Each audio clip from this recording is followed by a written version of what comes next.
does he get those wonderful toys? I love that freaking movie. There's so many quotable things. No, Dude. Ah, dude, my Dude, what's going on, dude, dudes? where's my car? my Where is my car? headset jumped out my. Okay. Oh no. Take a selfie. Take a selfie, and I normally don't. we'll be right back after these messages.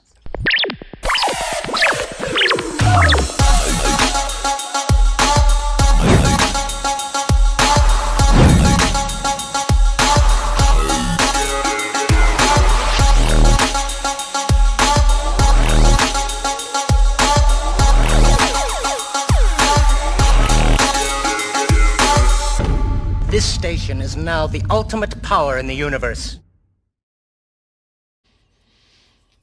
Hello, everybody, and welcome to a live edition, our usual Saturday live edition of the Scarif Scuttlebutt podcast. There's too much noise going on over there. I'm so sorry.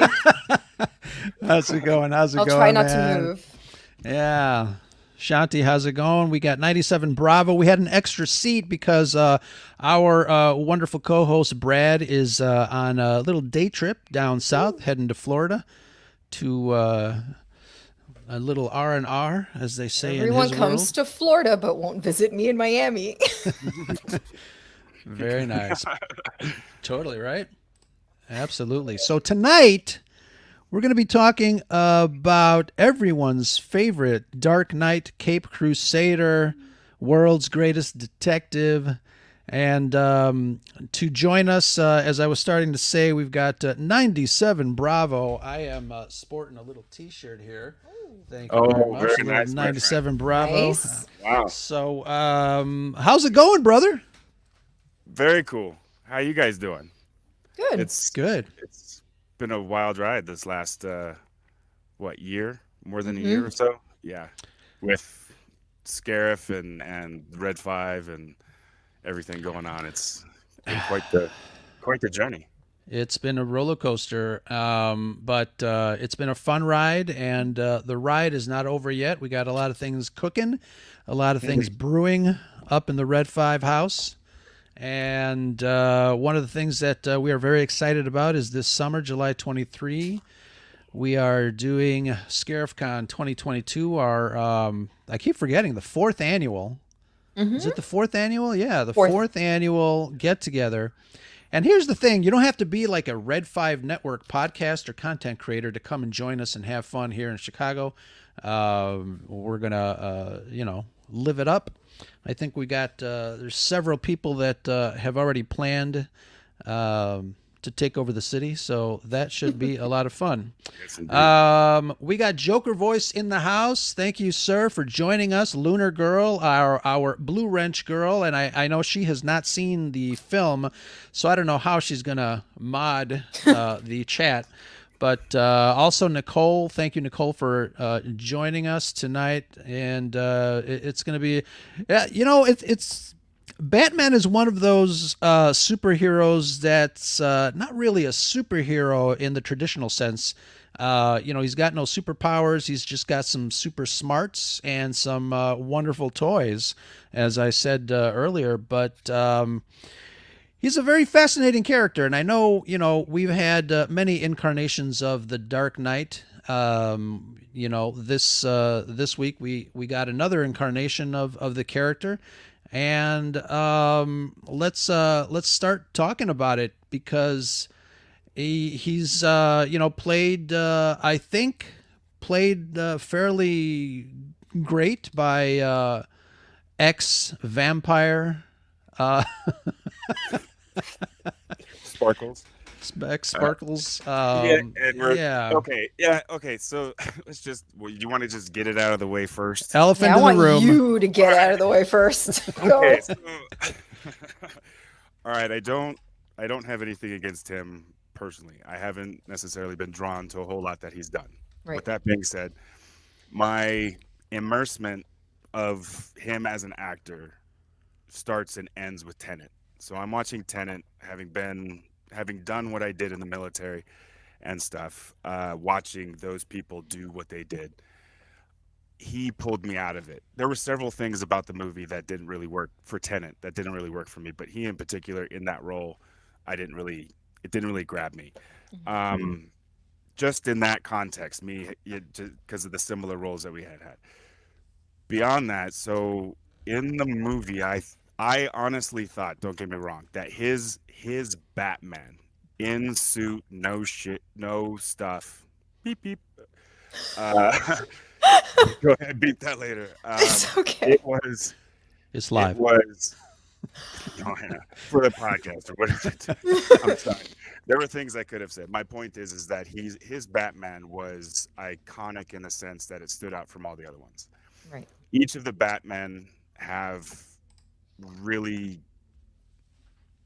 put their foot down and sort of created their own zip code around the character.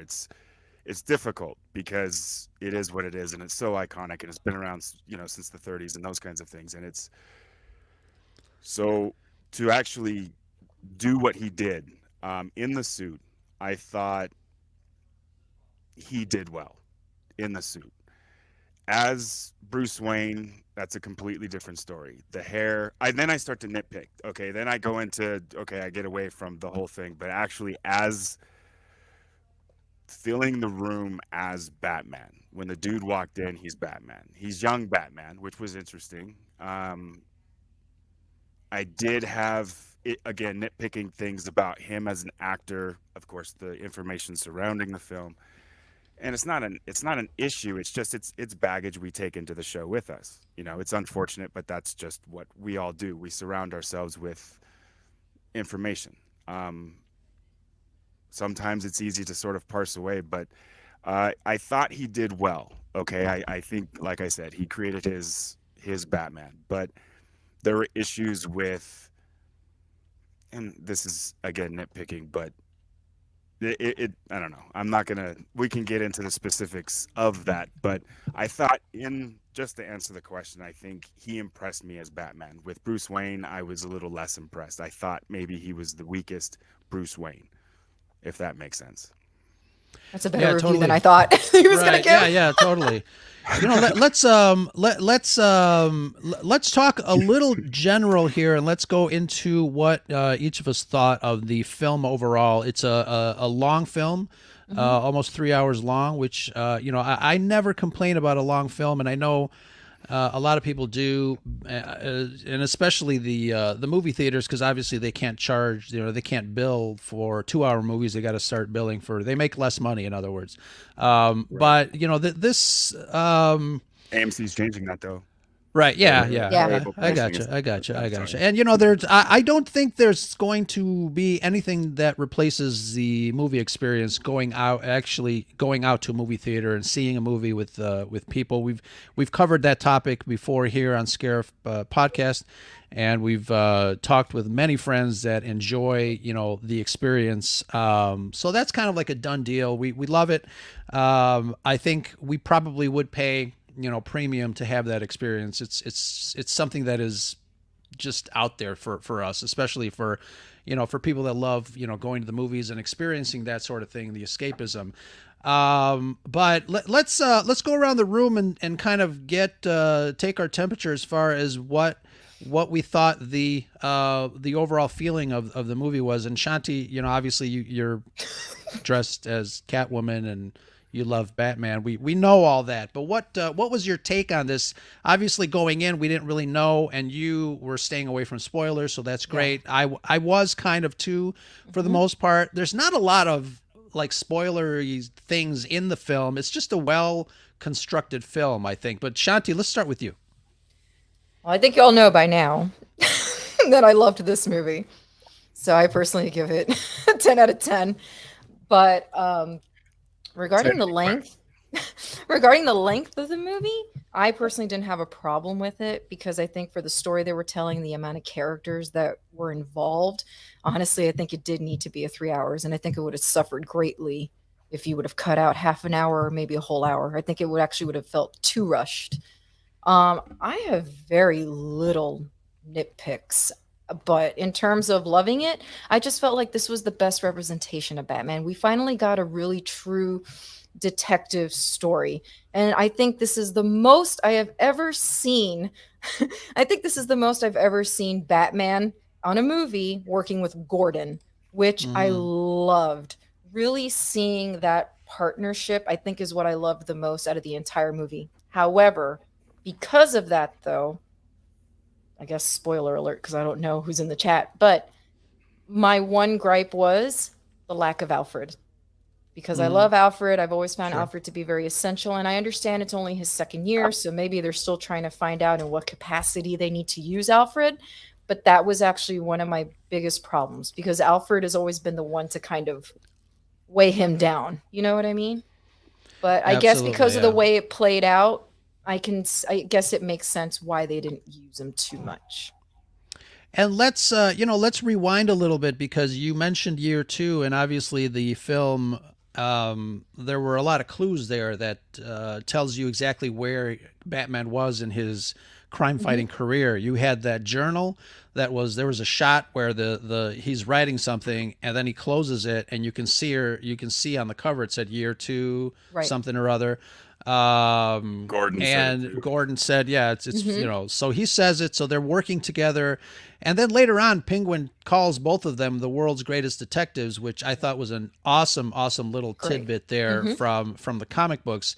And I think that's one of the reasons that I really enjoyed the Batman, because it really took us back to the actual origins of Batman and his I guess his expertise in solving this crime. This really I don't want it was not like convoluted or anything, but there were a lot of layers in the themes and in the story as far as what they were trying to figure out. So I like the fact that there was just a lot there. A 3-hour movie. His father was involved. There was some history with the mother that kind of came into play. The criminal underworld, and then the hand in hand working together with the Wayne Industries inadvertently. Did they actually work together? So there's a lot there that I really enjoyed. And if it weren't for somebody in spandex wearing a cowl and a cape, I think this was a really, really good movie, like a really good mystery, a really good, just off the shelf, thriller. Bravo. What'd you think? I know you posted early on when you saw the film. You posted a couple of thoughts right off the bat. But are we changing your mind? No, I think that in the space that I had, and I'm trying to find the tweet now, but in the space that I had, okay, wow, well, okay, perhaps that's a bit hard. Did you find it? Yeah, I found it. Yeah, no, I think that right out of the gate, at that time when I was sitting in my truck or whatever, I forget exactly how long after the movie it was. But I was processing it, and the way that the reason I gave it 6.5 out of 10, a lot of it had to do with, for me, and I think we'll get into this later because we were talking about this a little bit in the chat earlier today, was the Riddler. So you're talking about multi-layers here, and it appeared to me that everyone who wore a mask was better when the mask was on. You know what I'm saying? The Penguin wore his mask the whole time, but the Penguin, I thought, stood out as a Penguin. I didn't quite understand what the deformity was like on his face, or I don't know if that was explained. Maybe I missed it, but I didn't quite know what all was going on with him. But and I didn't understand why they were doing a show. And when I heard that they were doing a show before the movie had even come out, I was like, holy crap, this is going to be like Peacemaker. Because that was also, how quickly those were both done. So it didn't that was my first impression. But having seen him, I'm sort of interested if is Penguin, it's happening in between the movies, isn't it? Am I to understand that correctly? Because I think so. The show? Yeah. The Jim Gordon show, and I believe so. Right. So it's after this Batman. So I'm kind of intrigued by that now, having seen him do that. He was in very heavy makeup, and I guess there was even a story of him going out to get coffee. Yeah. Full prosthetics. Did you hear that? Yes. No one recognized him. Yeah, people looked at him because he was peculiar, but no Right. one was like, "Oh, Colin Farrell." But yeah, I think the whole mask thing, the multi-layer mask aspect of it, what I pulled out of it was when they weren't in their masks, they were more pathetic, as they were more human, more relatable, however you want to view it. Because when the Riddler was out of his mask, that was it. And that's why when I'm talking about the if you read my tweet, I don't go into specifics in the tweet, but that third act was when he's revealed and there's that dialogue and stuff, and he's in everything he's doing in Arkham. I'm completely disconnected because I'm watching someone do something that they just. I think the promotion for it messed me up, to tell you the truth, because I think it was Vanity Fair came out with an interview talking about all the processes this dude did in order to get in the character and this and that. And I sit down, and when he takes the mask off, I don't know, there was this total disconnect. I didn't really get the creepiness, the scaring. It didn't scare me. As I forget Edward, whatever, the accountant. Yeah. No, he wasn't Nash. No, I know he wasn't Enigma, but right, exactly, the whatever. And then I don't know. It sort of broke down for me when he was, he was caught and then unmasked and all of that stuff. And then there's that. It did build tension, and this is where I made the correlation between Zodiac and Seven. With this, is I did feel that this was, to your point earlier, not only the world's greatest detective, but I think Seven was pretty friggin' awesome as far as like the detective and like the walk that this killer was pulling them on, this whole thing. And that's how I felt the Riddler was doing it. He was pulling us into the story. Then he's caught. And as the movie's happening, I'm thinking, because remember the iconic sequence in the trailer where it's up on the diner and we see that. And I'm thinking, okay, well, that's not in the beginning, so maybe it's at the end, like they can't. So I'm trying to place it, and that's again the problem I have with 3-minute trailers, is that it shows so much that unfortunately, what I do is I go, okay, well, where is that? Right. And then all of a sudden, I'm going, wait, that actor hasn't shown up yet, or like Chris Evans and what's his nuts is. I knew Chris Evans was the killer because of how the movie was playing out. Right. He's in I forget what the name, Knives Out. He's in the trailer. He's the world's biggest actor at the time. He's Captain America, whatever have you, and he's in it for 3 seconds, and then for 45 minutes, there's no Chris Evans. I'm like, he's probably did it. But anyways, in this one, it was. So it didn't subvert your expectations? He loves using that line. Would you have preferred that they had Paul Dano unmasked the entire time instead? I think that showing him, I think the mystery of how the trailer was set up, I was really excited for it to be like a John Doe from Seven type thing, where you half saw him and it wasn't, you never knew who it was. You know what I'm saying? Right. We didn't, like Batman knew, but like we never really were in on the joke or whatever. But the thing at Arkham, I don't know, it pulled me out of the creepiness that they were achieving when he was masked and he's doing the tape and he's actually doing stuff as in the mask, because that was rather creepy. How it was stuff. I was curious how that rather simple setup was going to play out, but would you have rather that him being thrown in Arkham been at the very, very, very end so that you never saw his face, kind of thing? Okay, all right. Right. That's I don't know. I can see that. But again, I do appreciate the fact that, like you were saying before, it was told the way it needed to be told. Right. I did appreciate the movie and the 6 out of 7 or 7 point or 6.5 or whatever. That's not horrible. It's just that when you start getting into like 8s and stuff, I start thinking like that really pulled me in. Wow, that would, and I didn't really. There were several things that just felt heartbeatish too much. Too much of the pulse of Zodiac and Seven, the journals and the cryptic writing and it just, even in the promotions, it sort of, I mean, they even said it that it was he's inspired by it, but Yeah. I don't know. I don't know. It just came down Nope. to the mass. And But I same with- agree with you because that's the same reason why I really can't still put this movie above The Dark Knight. Because if you're going to compare this villain to Right. Heath Ledger really does carry that whole movie. And I don't know how good The Dark Knight really would have been, honestly, without Heath Ledger. And you and I were talking about this earlier, Ro.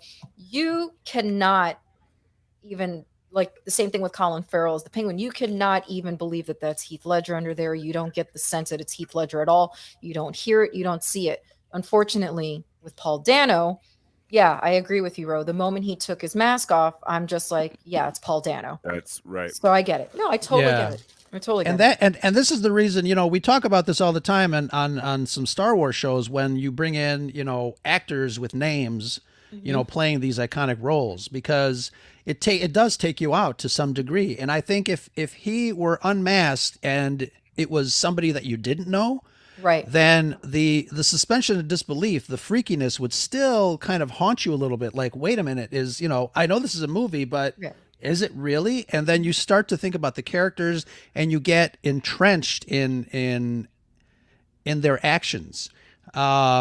And I think, that's a big danger when you bring in, these big actors to play these iconic roles. I don't like that per se for the most part.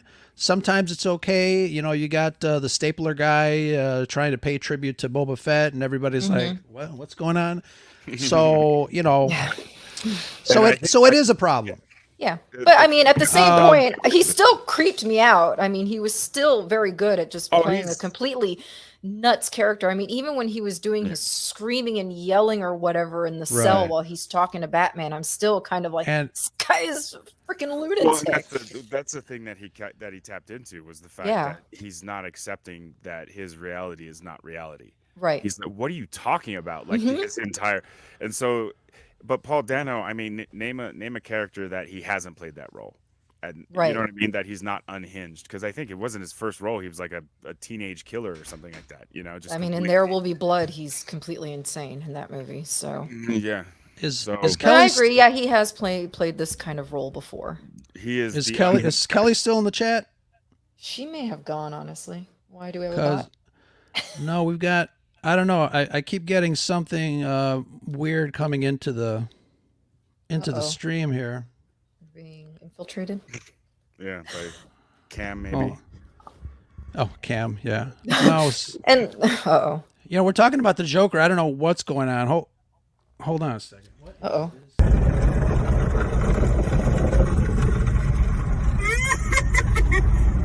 I'm trying to call you. I'm trying to reach you. Yes.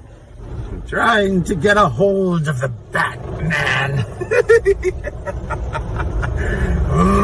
I think the extended warranty has been expired on your Batmobile.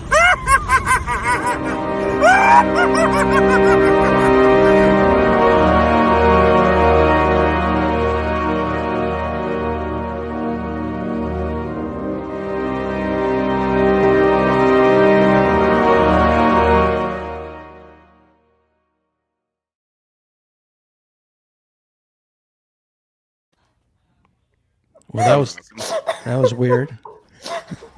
What the fuck is wrong with you?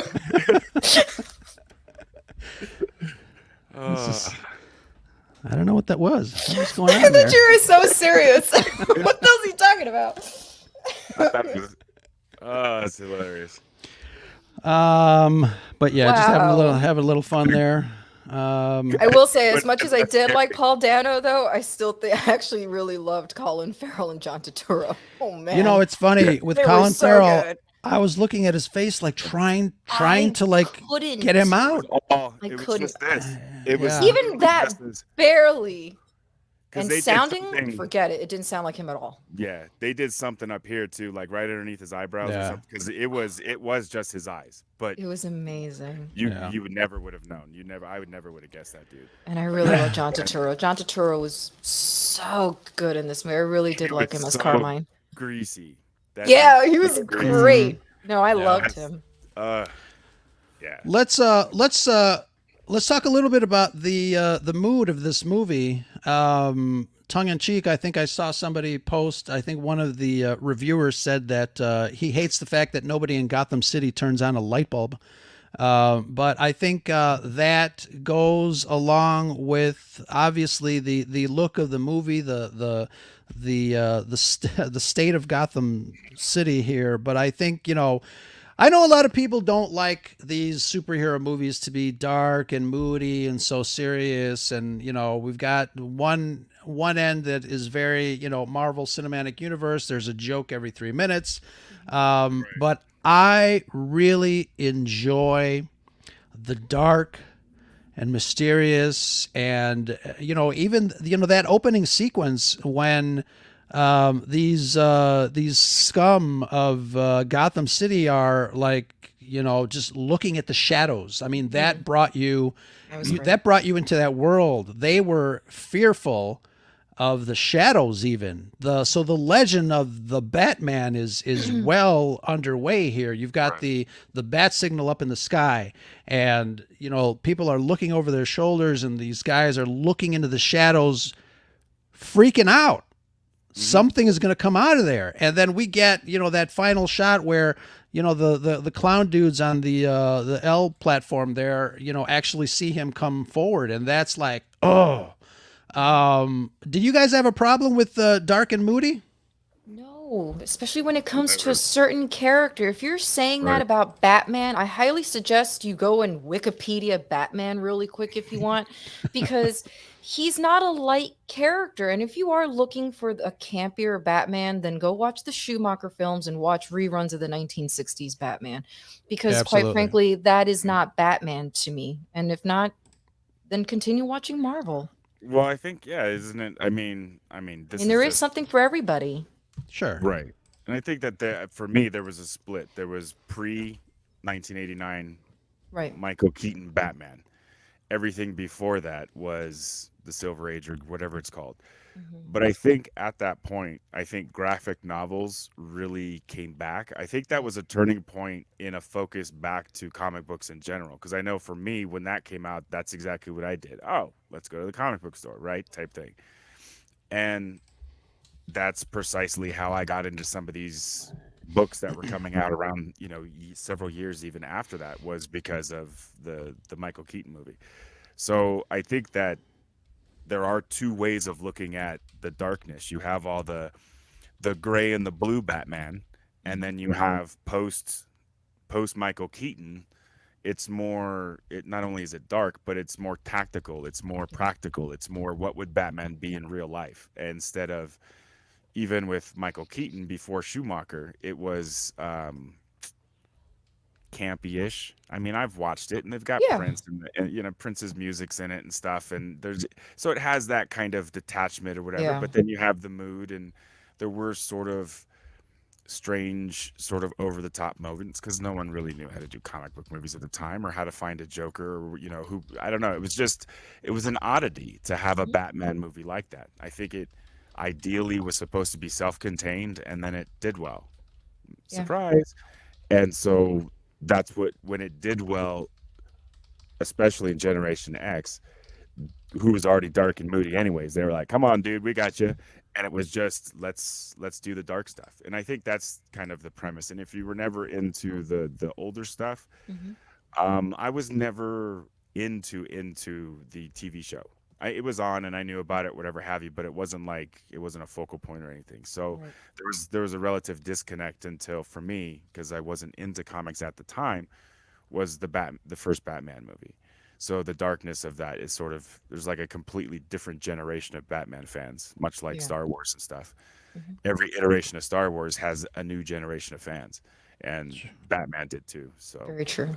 By the way, in Tim Burton's defense, he did not want those Prince songs in the movie. By the way, no, just poor guy. He did not want the Prince music at all. He was disappointed with that. I kind of and I love Prince, but it didn't belong in those movies. And I think that's why Batman Returns did better with fans. Such a good. Was because they were like, all right, dude, you got this, and he just did his thing.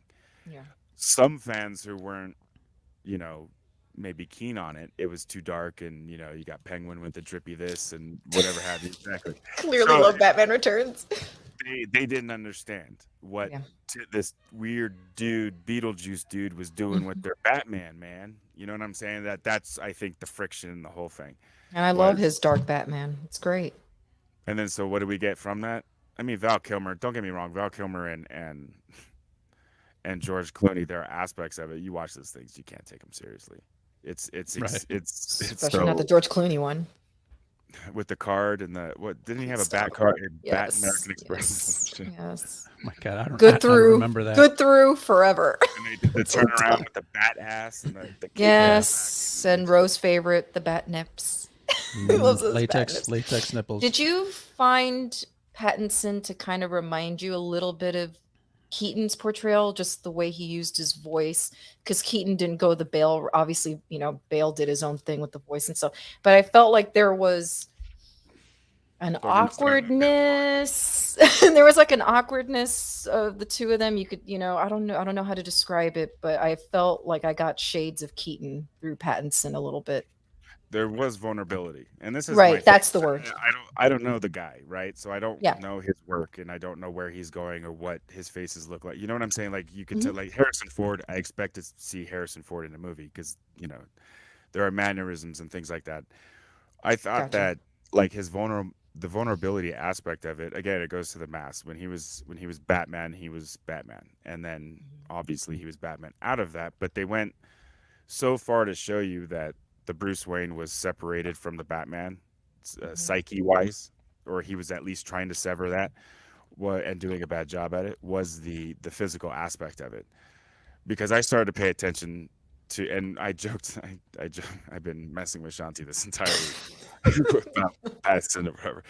But yeah, that was the thing, was when they had that one meme that had Joaquin Phoenix's Joker, where he has his back and you see his ribs and all that stuff, that one shot from behind, Yeah. and then the shot from the Batman where he's taking off something and you see him from behind, and it's like, dude, how do you do what you do and not get bigger or more defined or more, you know what I'm saying? Like, you're a Right. billionaire, you should be eating well. So, or you know, he's messed up or whatever, but there were just some physical factors to him outside of it. And what age were they trying to play him? I have a counter to that. I would say if it's his second year, he's probably maybe in his 20s, almost towing the line of 30. My thing is, it's only his second year as Batman. He's been building up all this time through his childhood and stuff like that, probably to do this. So I feel like he's still not mentally in that space to be Totally not. the Right. Bruce Wayne billionaire bachelor that Right. we know.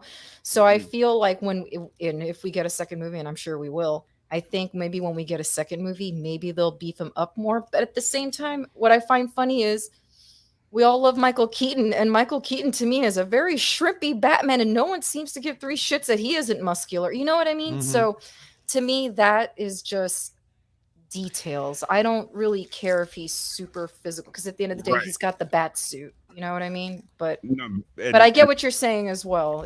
And I don't looks think weird. Batman is. I don't think a requirement of looking or liking Batman is that he's muscular. You know, he's not the Hulk. Yeah. He's not Superman. No. He uses this instead of this.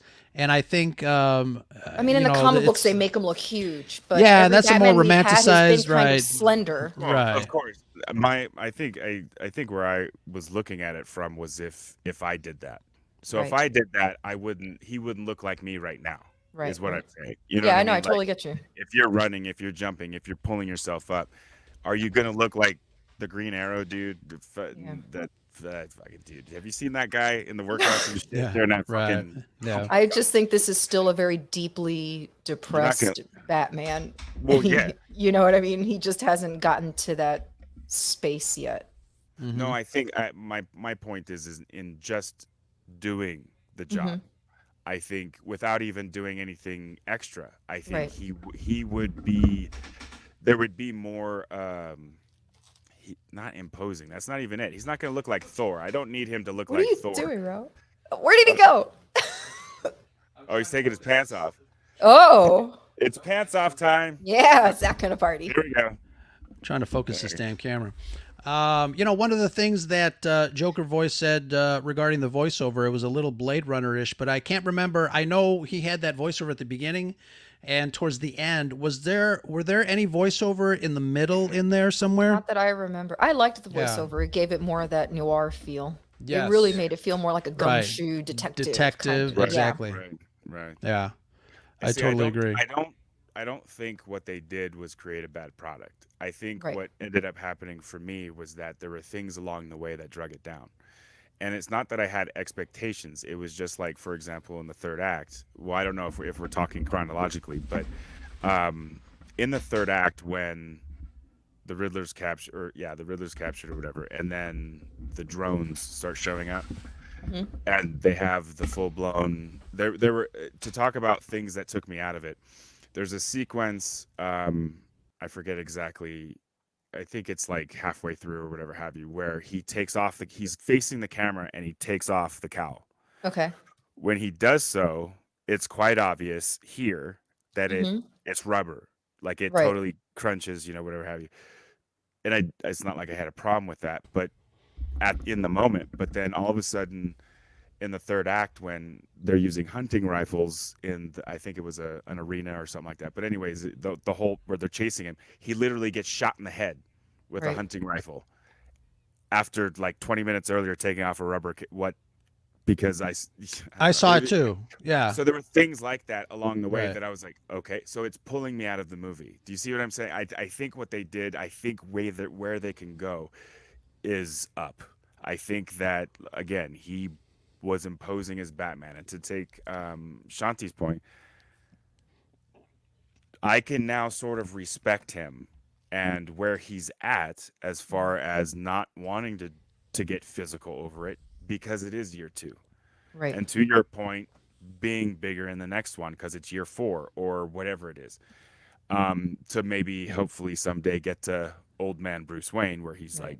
like, that kind of crazy stuff. But there are places for it to improve. Now that's funny. The helmet thing, that's something I didn't even notice. It could be just a small Yeah, and he took it detail, off, like, and that's you not can see something that, that I the even- rubber kind of bent when he Right. took it off, and I'm like, oh, that's not supposed to be rubber, is it? Because even Maybe it was a scientifically improved polymer. Yeah, because they don't really get Carbon into or something. what the Right. bat suit is made of. No. Yeah, they don't get into that. Which was cool in this one. The other thing was the car. When they introduced the Batmobile, In the promos, I didn't like the Batmobile. When I watched it in the No, I movie, loved I it. was like, oh, yeah. No, I loved it. That There were 1970s muscle car, love it. that's the trick. Didn't that shit switch quickly? Okay, so there we are, right? So I'm there are people around me and I'm vocal for whatever reason. They're in this movie, not talking, but I'm like, what? I forget where it was, but all of a sudden the Penguin looks over and it's this quick Oh, yeah. shot or whatever, and there's this long shot on the car, and the car's like, I love it. He's revving up. and Yeah. I'm like, what? I don't know. Did you hate it or love it? I can't tell what he's going Yeah. through. took me out of the moment. It took me. Out of Why? I don't know. It just, and then they showed the back, and I was like, what? And it was this. I don't know. It for whatever Freaking reason, love that car. itching forward thing, and I'm like, you could totally run him over. You're like right there, dude. Like this. I think it he was- did that to scare him. And that Yeah, was the thing. yeah, It's like yeah. going back to Rose Point as being Mhm. like the fear and stuff. There were just moments that there are little things about it that I thought were actually cool, and I did post that in my tweet. I gotta go back and read your tweets. The whole thing felt phoned in was the second line. I said Batman was okay. The whole thing felt phoned in. Phoned in, to explain that, is it felt disconnected. And I think I had a hard time in this moment. I'm not making excuses for myself, but in this moment, about an hour and a half after I saw the movie, I think I was not at the point where I was getting the whole masks thing. That mask was actually the theme of it, and I wasn't plugged into it as it was occurring. It was only after thinking about it Mhm. that it that mask aspect really sort of it sort of changes how I view it. But I did see the characters different separately, and I thought Selena was weaker, or I'm sorry, I thought Catwoman was weaker when she had her mask on, and I thought she was better with her mask off, and I thought Wayne was weak, and I thought Batman was outstanding. Right. And that's No. the cool thing about, and I think that could be about intentional. Batman. Yeah, that's the cool Yeah. thing about of the franchise, or not the franchise, but the character. There's such a duality between Right. Batman and Yeah. and Bruce Wayne. You know, Catwoman and Selena. There's these weird like psychological things that are in place in this particular character. That it's the same with everyone. The Joker, you know, the Riddler, obviously, you know, when people wear masks, they are totally different people than when they're not wearing masks. So it's that dichotomy in character that I love about Batman. And it really, you can start to see it. Obviously, we know in future films or in future moments of this character where he ends up. And we have a little glimpse of that towards the end when he narrates and says, well, maybe I'm not vengeance. Maybe the world needs, Gotham City needs a symbol. So there's a point in his character growth that we start to see where he's going to end up. And I think that's pretty cool. I think That moral code is finally right, coming in. Yeah. Exactly. I think, you know, you really saw, like, even in the trailers, you saw Batman, you know, cracking ass. I mean, he's punching this guy in the face. Who are you? I'm vengeance. Yeah. I mean, that's pretty strong. And at the end of the movie, he realizes, okay, well, I might have to change. And that, I mean, to me, that's fascinating. It's a great character growth, and especially for a comic book movie, a person, you know, a character bigger than life that's, you know, not, you know, based on any one, you know, particular thing in history, other than fiction. I think it's fantastic. I think they did it pretty well in this movie. And to Shanti's point, I think if the movie would have been shorter, that would not have been teased as well or brought out to the surface as well as it was. Right. I agree. I think the length of the movie. I felt the length of the movie because of the moments I'm describing that sort of pulled me out of what they were doing. There were aspects where they felt new to the characters, and I gave them that. You know what I'm saying? Like Alfred not being in it, but when Alfred was in it, Alfred was spot on. I liked what he did with the character. I think of what I know of him, I do like an Alfred who's closer in age to Bruce. Okay. What was it doesn't matter. But my point is I don't like the old man Alfred. I like Alfred to still be able to handle himself, you know, type thing. He's out, you know, his time's done, but he can still handle himself. Right. I'm thinking of Gotham, the TV show. Oh, right. Yeah. Okay. Yeah. So and I love that character, that actor. I think that dude's pretty cool. But the way he played Alfred, I you know, and them being closer in age. Is that Pertwee? Mm-hmm. Yes. That's I don't remember Gotham very well. That's really cool because that is the son of John Pertwee, one of the doctors from Doctor Who. Oh, no kidding. Yeah. I don't. Okay, and that's the other thing too is going back. Like I was talking with my wife before this, she was like, "You didn't like it," and that's what she got out of the 6.5. Right. Yeah. No, that's not what I'm saying, and I'm trying to justify now. But I'm looking at the 6.5. I think is hard because. Yes, I do understand what they were doing now, and I didn't quite grasp it at the time that was going on. And some, you know, I'm not Kadish. I'm not a movie dude where I'm going to break down. Well, the reason they put that light there is no, I don't. So, as a fan and as a moviegoer, that's how I view my stuff, man. Right. Sure. I try to keep it simple. Was that fun? Cool. What points did I like it, or what drug it down? And that's kind of there were aspects in talking about the aspects of it that were goofy, unintentionally goofy as fuck. I just want to get those out of the way because the last 40 minutes or so, like when they're doing the bicycle, I'm sorry, like there was another thing too. Oh, there was yeah. When they're leaving, and they're on the bikes. Mhm. And I love you. Like, I love you too. Say goodbye. No, you say goodbye. You say goodbye. You're such dicks.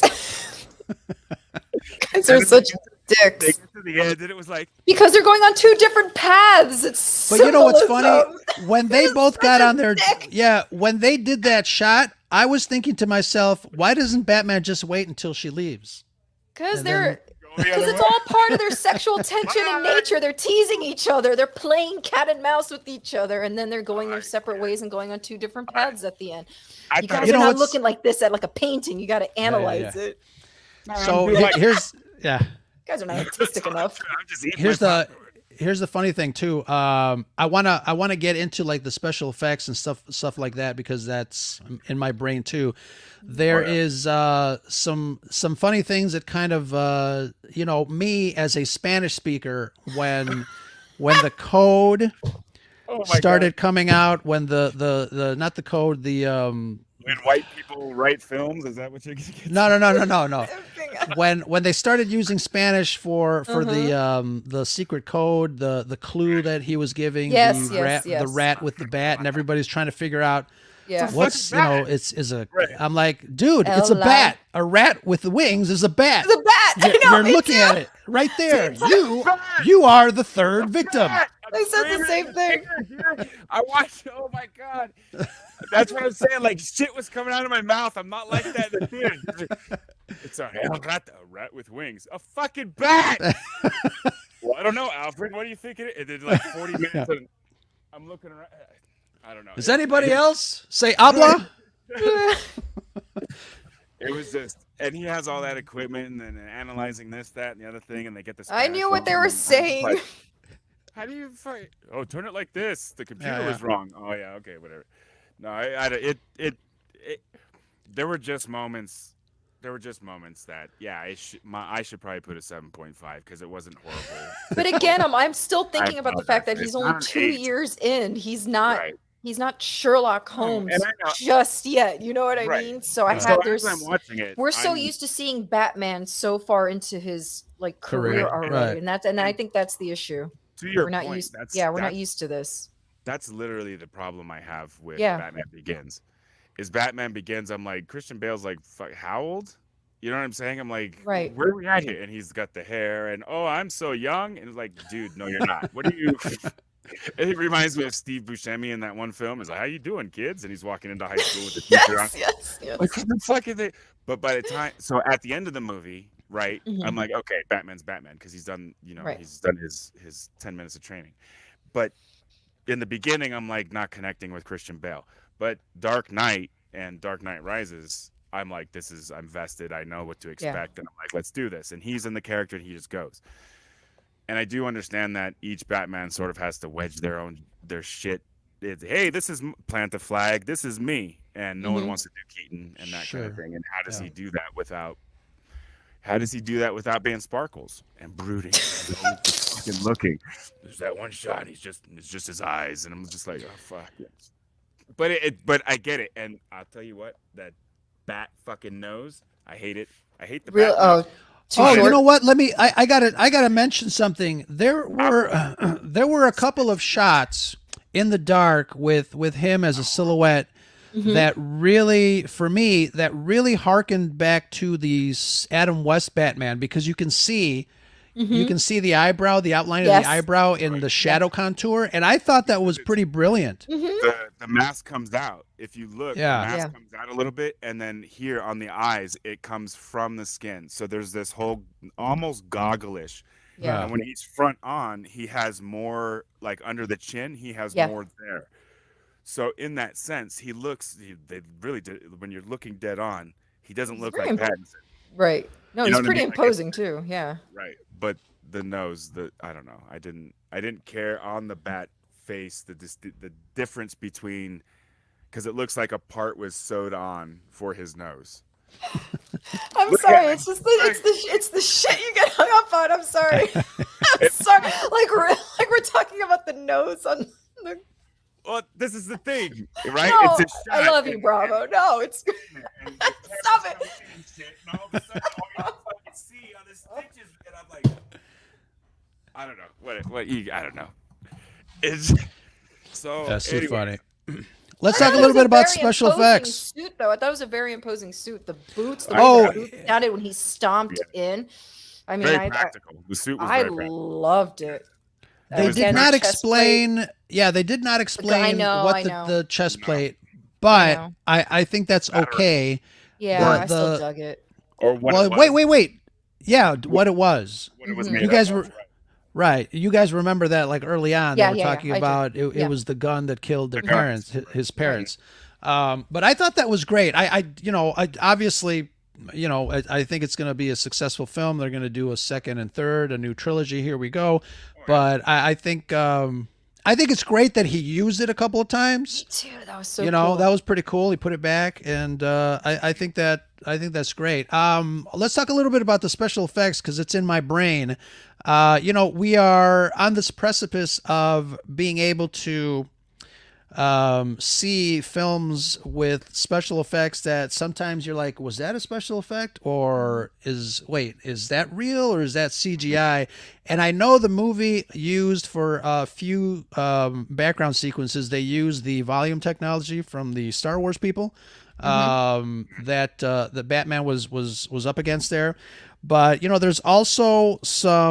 are some really fantastic practical effects. I again just the shots of the city, and a lot of those exteriors were shot in Chicago. I recognized some of the buildings, and obviously there's some 3D and CGI stuff that is attached to the buildings, specifically the State of Illinois building on Randolph and I think it's right across the street from City Hall. So the one that I always call the Death Star, it's kind of like a glass building. Yes. So it's got it had all those wonderful little like CGI things that were placed on there, which looked fantastic. The car chase was amazing, but at the end of the day, they have been replicating vehicles in 3D, so the actors can go full force on their vehicles and not get hurt. But it looked fantastic. I think all of it looked really great. I love when they kind of change cityscapes, especially a city that I'm familiar with, into something that's kind of fantastic and surreal. In this case, Chicago. I think it was great. I think they did an amazing job with adding extra dirt to our city and grime, which Chicago always looks great on film on the big screen, and kudos. That's Yeah. actually what I love the most, I think, about this movie is it was actually very little CGI. And if there was a ton, I didn't really notice it, and it must have been seamless. But this felt more practical than anything. And I Mission loved it. accomplished. I'm Very, sure. yeah. I'm sure there's a lot of CGI in there, but one of the things that a lot of CGI folks love to kind of profess is that if you don't see it, then we did our job. Exactly. And again, I know I bring it up a lot, but that is actually, I know a lot of you love it and love him, but that's actually what I had a problem with the Snyderverse. It looks so fake to me. And I think that's one of the reasons why when it's so CGI heavy, that takes me out of the movie. I don't want to see it. It should be used minimally. Yeah, and I think a movie like this that is supposed to be grounded in a little bit more of the reality really benefits from more practical, a little bit more sophisticated CGI.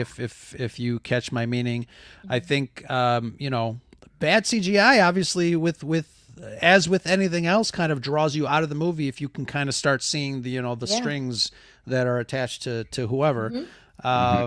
But they did a fantastic job. There was a tweet earlier tonight that said, I'm going to give you guys two tweets. The first tweet was that this was, and I want to get your reactions. This was the best Batman movie / superhero movie ever. What do you guys think about that tweet? I saw that too. Yeah. No, I don't think it was the best. No. the best Batman and or best superhero. I do not. There are several that I can think of. Infinity Wars all by itself for me anyways, and then Sure. Endgame separately, but putting them together and watching them that way. Yeah. No, I don't think that. I think there are several Marvel movies that on that taking me to another place, full enjoyment. I think Guardians of the Galaxy, I'm sorry, that one surprised the hell out of me. Sure. Me too. Enjoyed the shit out of that movie. The first one, I enjoyed the hell out of it. So I don't know about that. I think that this iteration of Batman is solid. I think that the world that they created is solid, and I think they have there's a lot of good threads to pull. If they get longer, I think that becomes an issue. If they stay 2.5, 2:45, I think they should be okay. But yeah, if they start to fucking Lord of the Rings on us, and all of a sudden the finale is 5.5 hours long, Yeah. I don't know. But there's a lot of promise. One thing I did want to ask you guys: did you hear about what they the different things that Pattinson was talking about, like his ideas for the sequel? He wants to do Court of the Owls. The Court of the Owls, but Yeah. Calendar Man, the Calendar Killer or Calendar Man. Yeah, I heard that too. Going into the long Halloween. Mm-hmm. That's what. That if they do it this way, and this is the thing. It was the first movie.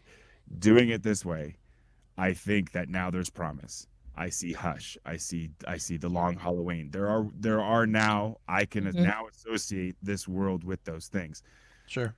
Christian Bale, not really, because that's not how Chris Nolan set that up. It wasn't set up that way.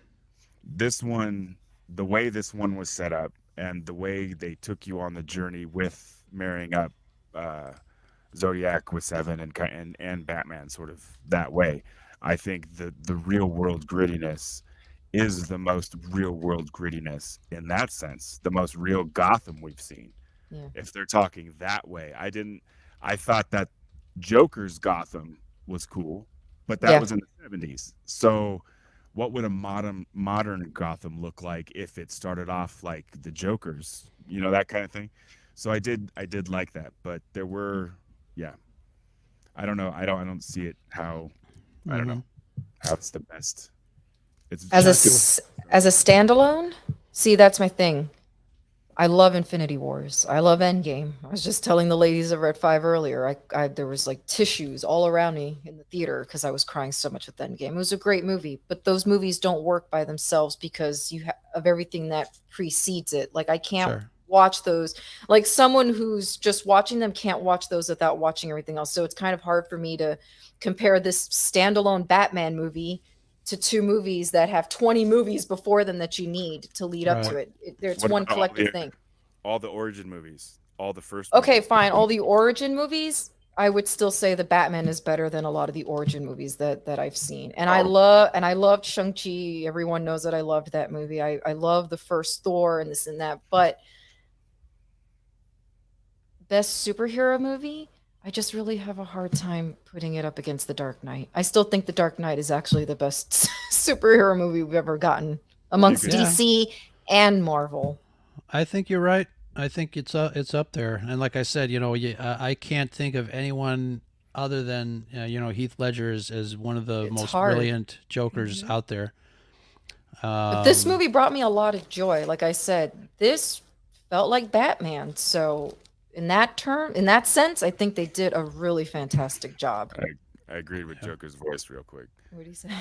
I wasn't a Shang-Chi fan. He's like, it sucked. And I looked at it, was like, you suck, Joker. Yeah, you suck, Joker. I liked it. Okay, another tweet. It was someone talking about the fact that this might garner some Oscar noms this year. Shut up, Bravo. I only see it get. Well, obviously, I think it'll be the variety. I think in terms of maybe like effects or whatever, maybe makeup effects, and costume, the more technical stuff, I can see it getting nominated. In terms of best picture and acting, I can see them throwing it a bone maybe for best picture. What about screenplay? I won't win. Screenplay, I could see maybe. Acting. Screenplay, I could see that. Yeah. Acting. Best adapted screenplay. Is that how they do it? Because of Batman being Right. it's not an original piece, so. I mean, I really did like Paul Dano. I mean, I could see them honestly throwing him a nomination. Would he win? No, I don't think so. I don't think You he know would. what's funny for me? For me, he was the weakest point. Like I said it in the chat earlier, earlier today, because I like that actor to me is not a draw, and then Yeah. he always looks like an accountant, so he's not very scary. And then when they unmasked him, okay, But he is still looks Riddler like an supposed accountant. to be scary? Well, I know in the sense of how you know, they were he's doing it. tying You people were up with hoping masking that, tape, and he's really creepy. And you know, at but the at the end of the beginning, you day, hear him. the actual Riddler. I know, but at the end of the day, the actual Riddler really isn't scary in my personal opinion. Like in the Sure, I comic can. books. So. Right. Well, And like you yes. said, he's wearing a costume that makes him a lot. I mean, listen, I'm wearing a costume right now, and I can tell you right now, I feel very different wearing a costume than I do Sure. wearing street clothes. So I get that aspect of it. I see it very empowerment. differently than other people. Yeah. Right. No, yes, and I think right. And Colin he Farrell is- wasn't in it enough. Maybe No. John Turturro. Good point, He Nicole. really was. Yeah, he really was really. Let me see. No, it's true, and both of them played the Joker. Oddly enough. Yeah. Yeah, it's not like it's unheard of. Right. No. I just don't know how many nominations I would actually throw at this movie. Or what movies it's going against, because that's the That's Exactly, the other that's thing, the too. We other have a thing, whole too. year ahead of us. exactly. Yeah. No So I think idea. it's a little And premature. Oscar season is November or whatever, so It is a little premature. Would I? Well, see, that's the other thing too. That's who I was thinking of. Joker, on point again, talking about Jeffrey Wright. Now, as far as the second character, I liked surprisingly more after the movie than going in. Jeffrey Wright was it. He was really Gordon. He was the actor in the moment to transcend Gordon to whoever Gordon needed to be. Now, do I think that Gordon should be changed for any reason? No. But there are different iterations of Gordon, even as a white dude. So he's 6'5", he's the same height, he's eye to eye to Batman, he's like this, you got Gary Oldman, and you got all these different. Just as a fan, I don't know any history, and this is why when I went into the Batman, this one, looking at it as though I'm just a fan. I don't know. I know Batman. It's iconic. Right. But dazzle me. Let's tell me the story.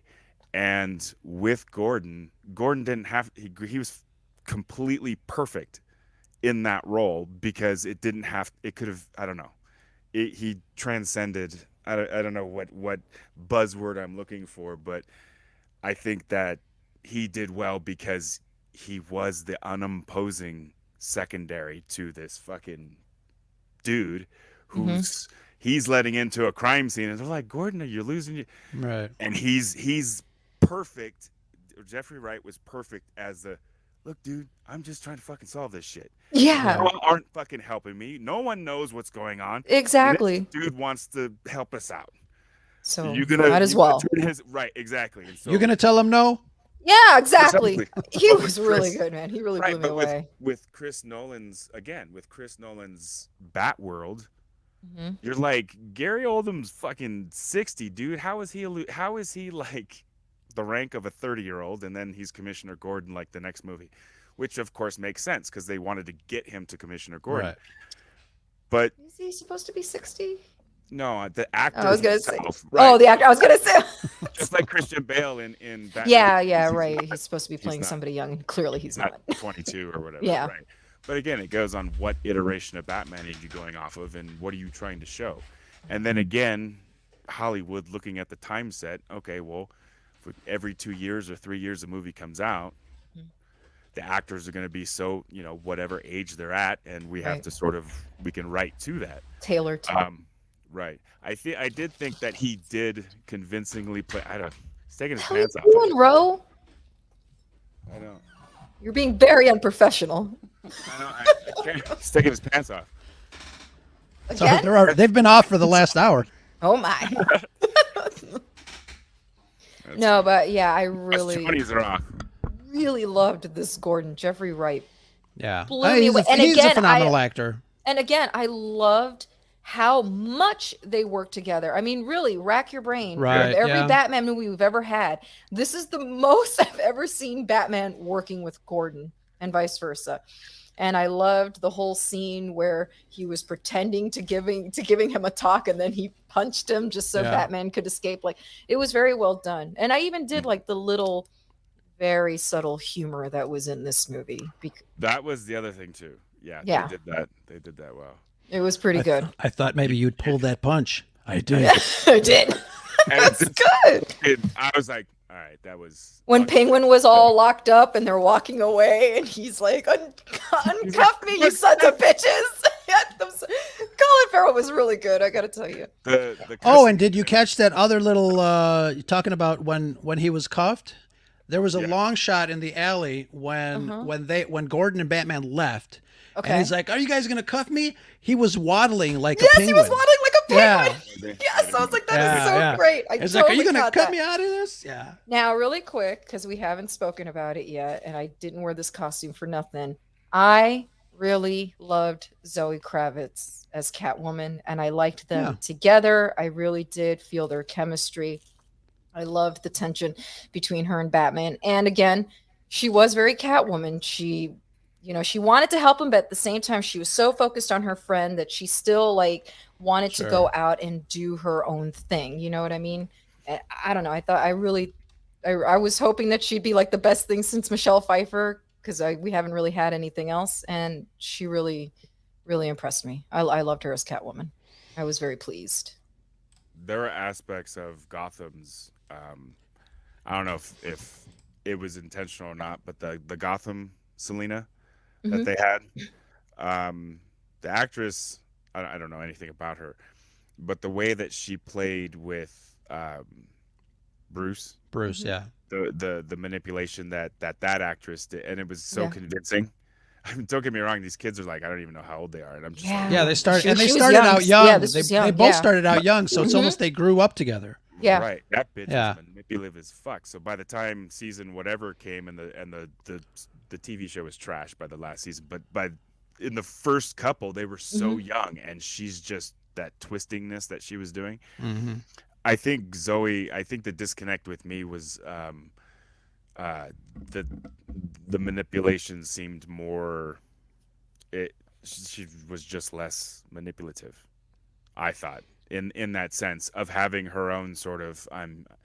She went along, and that was the thing, was that she got distracted twice because she was there for her friend or whatever it was. Right. But it wasn't like she's only with Batman until this point where she can sneak away. Yeah. Like a Selina would, that, in a different iteration or whatever, like, okay, he's distracted, I'm going to boop. No, she was like, wait, what? My friend's this way? And he was like, no, we got it. And she was like, nope, friend. And it was a distraction, but it was a choice she made. Don't get me wrong. But the manipulation, that sexy sort of Arkham City manipulation that she does in the video game and that sort of thing. And that's, my just so everyone's aware, my entire knowledge of Catwoman comes from Michelle Pfeiffer, a little bit of the animated series, right? This is not her origin story at all, and not really how Catwoman is. Yeah. Right, but in the video games, I think that, but in addition to how she's dressed, I think how they interact in the game, translated well, because that's, I think, probably an aspect you're going to get into, the Arkham City aspect that didn't occur to me until after the movie was over. Like, I didn't see it as it was going on, and then someone was pointing out to it. I would have to see it again to see what they were seeing, because I didn't see it as it was occurring. But in 45 days I'll see it, or 43 days I'll see it on HBO Max. But when that happens, I'll look for the Arkham City, and I think that's the Catwoman, the aesthetic that you were talking about, the aesthetic, and then as well as the interactions between them. There's strong points to show that that's what they're doing, is sort of building an idea based in that direction of Arkham City, the Arkham City video games. I really am waiting for the second movie, and I do hope that Matt Reeves can get both of those movies greenlit, because this really was still very much somewhat of an origin story. So they've only just met for the first time, so I'm hoping, obviously, that they'll bring her back for the second movie, and it'll be a little bit more familiar between the two. Sure. How long would you say this entire like actual real time, like Mm-hmm. from beginning to end? What time? Oh, like how long do you think this Right, occurred? a week, a week. I would 10 say a days? week. I think this happened maybe Mhm. over a week. Because of the murders and everything. Yeah, maybe a week and a Right. half I was if you want trying to to- I push was it to trying to that. Yeah, at the end, I was trying to get that. Like, how long has this been going on? Like, Yeah. has the city's been dealing Right, with this? right. And then at the end, they leave the. That was what I was thinking about with Arkham. Mhm. Arkham City is that because Gotham now is cut off from mainland, whatever it is, just now it's totally surrounded by water, and there's a whole aspect of it that's totally underwater. Right. I mean, you got Croc, you got all these Mhm. different aspects that could totally come up, and gangs and stuff, and areas without power and it's just this perpetual cycle that they can't. The boroughs get worse, and it's a whoop. Gotham was kind of on the edge, Mhm. and then when they broke the seawall, that's Yeah. it. Now it's Yeah. completely separate. When we catch up next time, shit's be been more- bad for 2 Yeah. years or whatever. Right. And obviously there's more, you know, it's obviously, I guess spoilers, but you know, when we hear, the Riddler's, cellmate, or, you know, I was just going to ask, what you guys think about that? it's just a nice little tease. We know exactly who this guy was. Again, I don't know if I liked it. Heath Ledger in my brain It's not You even know? about that. I don't know if I like that they included him Intro- at all. right away. Yep, Okay. at all. Because I don't want this to mimic Nolan, and I don't want the Right. second movie now to be be- Joker centric, just like The Dark Knight. So I'm hoping this was just a tease, and that Sure. again, maybe he's going to be used very little in the 2nd Mhm. movie, and then maybe save him for the end. Because I understand you really cannot have Batman without Joker. Mhm. Honestly, I do get that. I mean, it's his number one arch enemy, but it's yeah. been done so many times, and Batman has such a wonderful rogue gallery of villains. Like, I Mhm. want to see Mr. Freeze, and I think you could do that in a more grounded. Yes. Because I know he has very supernatural type villains. You know, as much as I would love to see Poison Ivy, for once, a good Poison Ivy, I still can't even see it being done in this Matt Reeves world because it is so grounded. So, but she's so fantastic. Yeah, I see. I love Poison Ivy. I would love to see that. Even Killer Croc. I don't know if you'd be able to do that with, in such a grounded movie and not No, find it silly. they'd have to walk on and be in this world as far as just. Mhm. And I think that's what this movie does do is it transcends even the Dark Knight. It's not that it feels comic bookish. It's just that there are fantastical things that are going on throughout that series. How he, flies through the, just different aspects of it where he's not doing that in this. It is everything he has. What he does He's the base one jumping. time. Right, but he has the gear, and it's like the Bale series or the Nolan series. It's based in reality, and there are places you can take that. And because he's so simple, and he is walking around with and that's what was on his leg. I believe that's what they were trying to show, a gas mask. Yeah. So he's carrying that around or whatever. So he has a gas mask on. So I'm thinking Scarecrow. I'm thinking all Scarecrow, that'd be good. Right. So You can do Two-Face realistically. We saw that already. We didn't get a lot of him, but I would like to see Two-Face as well. I think to your point with Joker, I think mimicking so close to Nolan's movies, mimicking any of those. I think it'd be a bad idea. Right. And even doing Falcone I was like doing it again, like. I know. I wasn't sure at first either. I agree.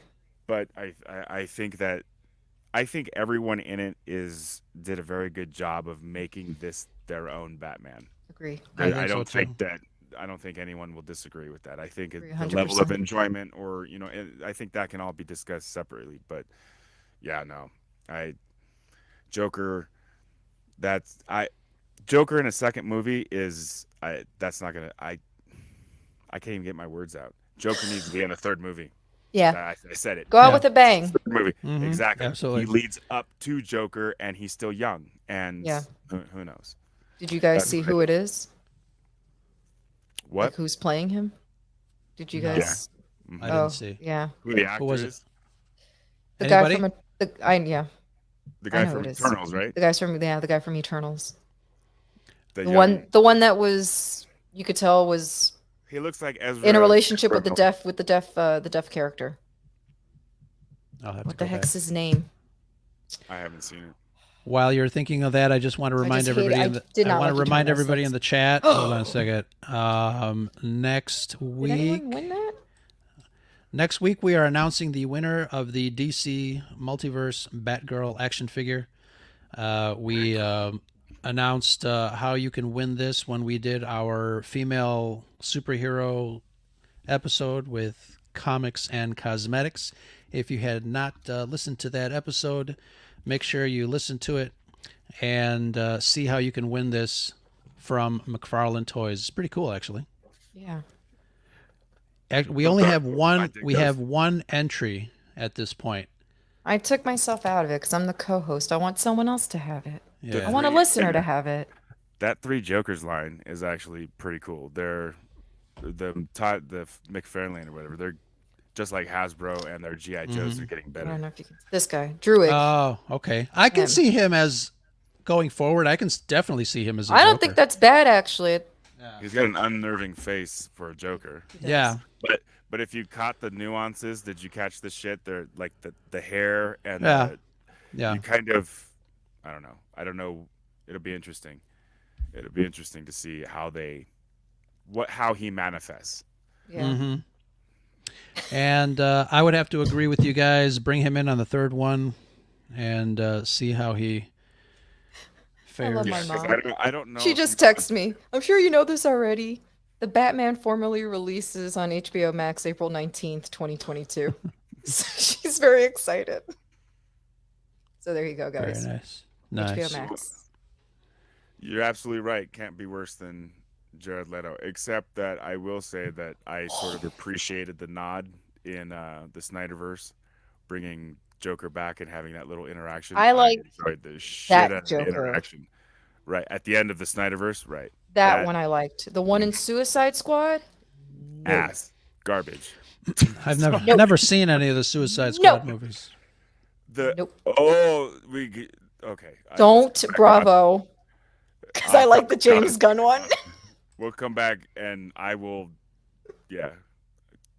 I got some stuff for James Gunn. I know that you two have become close over the last few weeks. I know. He's in my chirpty circle. I'm sorry. That's funny. Have we failed to mention the big news, the big tweet, the big shout out?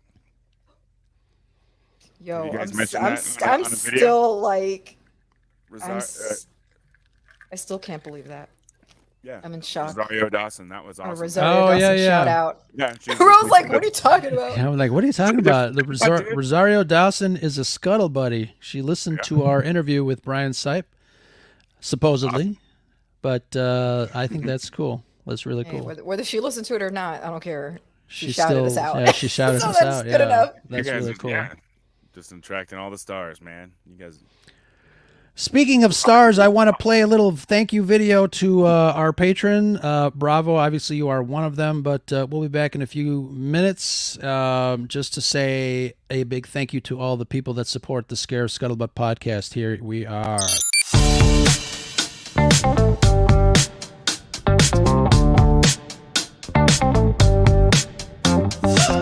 All right, time for the big thank yous, podcast family, to those of you that support the Scarif Scuttlebutt podcast. Team Scarif gives you all a heartfelt thank you, wonderful people who have found it in their hearts to support our show. We're super lucky to have you. Hello there. Folks like Amanda, Jedi Caligula 89, Joey Rosales, what up, Joey? The Salty Crew at the Salty Nerd Podcast, Alex and Matt. Super fan of many of the Red 5 pods, Nicholas Schaefer. Follow him at Backyard TARDIS. What's up, Nick? Our Star Wars Celebration friend, Chad at Hyperspace and Holocrons. Jay from Florida. Our other Floridian, Frank at the Garrison level. Big thanks. And certainly not least, our executor level patrons, 97 Bravo and the Convergence Podcast. And Scott and Kim from the Used and Abused Podcast. Big thanks, you Red Fivers. Go give them a follow. Huge respects to all our patrons for your support. And if you want to become more involved in the Scarif Scuttlebutt community and feel like becoming a patron, head over to patreon.com/scarifscuttlebutt. And remember, we can't have the scuttle without the butt. Don't forget, it's always sunny on Scarif with patrons like you.